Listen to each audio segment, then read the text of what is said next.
Hi guys, and welcome to another video. After graduating art school, I've kind of taken a trip down memory lane. I've gone through a lot to get where I am. Good times, bad times, times where I wanted to throw away my dreams. I've met a lot of cool friends and made some new enemies. And art was a constant through all of it. I've been thinking about how to celebrate all the different styles I've tried to get here. I've decided to take a page from Taylor Swift's book and do my own Eras tour. I have 12 categories I'm going to share with you today, dating back to 2016. I could have gone farther back though. I just decided this was going to be a long enough video as is. Chapter 1, Edgy Era. In 2016, I was 17 years old. My favorite band was Set It Off, and my art can mainly be described as edgy. I was primarily an acrylic painter. This first piece was my first ever commission that I made for an ex's aunt. I actually really love this era of my art. It was the first time I created things that I was truly proud of and felt like I could make money off of. This one was one of my favorites at the time, and I have to say, it still rocks. I've thought about doing a repaint of this one, either digitally or once again in acrylic paint, bigger and better this time. Let me know in the comments if that's something you'd like to see. I also started playing with 3D art at this point. I created this cardboard clock for a project in art class. I'm still insanely proud of it, and would love to make it a reality if any woodworker or clockmakers out there know how to help me with that. Chapter 2, Whimsical Fantasy. There is quite the gap between Chapter 1 and Chapter 2. I was still creating art during this gap, and there's many reasons why I don't feel like revisiting it. We're just gonna have to leave it at that. These pieces all come from mid to late 2017. This piece specifically was made for my mom's friend's wedding. They wanted a piece of art for each table at the reception that represented a book genre. I was honored to be able to contribute to the fantasy table. Kesha's music video, Praying, came out during this era. I was so inspired by the visuals, I had to play with some of them. This is a redraw of a screenshot from the video. I just love the colors of this. This era was also the inception of my topless ladies.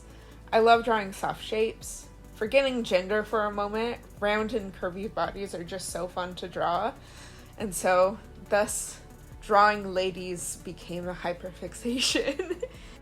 This piece is one that I revisit often in my life.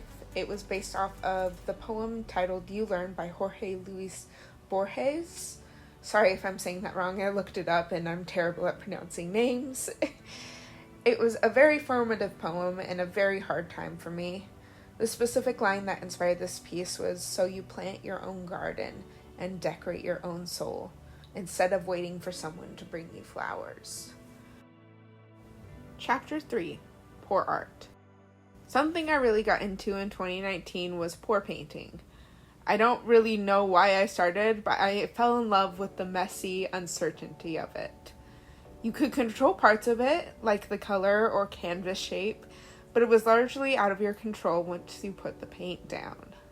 I got so into pour painting during this year that I could fill an entire booth at an art fair with almost only my pour art. I had a lot of fun playing with this medium, but in doing so, I neglected practicing my more figure-focused work. Which brings us to Chapter 4, Fundamentals, aka my first year of art school. I started art school in fall of 2019. Most of the pieces featured here were from my basic drawing class that first semester. I love this class because I was able to work with ink, which was almost watercolor, which I had a knack for. I also had to do the basic fundamental art school stuff, such as charcoal still lifes. I hate using charcoal with a passion, but I love what I'm able to create with it. It remains a rocky relationship to this day. I also really struggled during this semester. I was surrounded by some really mean people who didn't care about me, but I pushed through and learned how much I enjoy creating large-scale pieces, such as my final for my basic drawing class. Chapter 5, Painting on Clothes. During my second semester of freshman year, I started painting on clothes. This was my first piece, and after that, I was hooked. It's such a fun way to upcycle clothing. After March of 2020, I was taking my classes remotely from Idaho. I spent a large portion of my free time painting on clothes during the beginning of the pandemic. This one was actually one of my favorites, and it sold to a childhood best friend almost a year after finishing it. Chapter 6: Watercolor. During the summer between freshman and sophomore year, I started doing watercolor commissions to raise money to adopt a dog.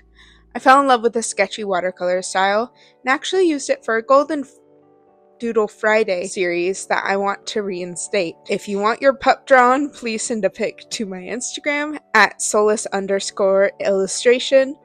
And by the way, I ended up getting my puppy. This is a painting I did of him, Dorian.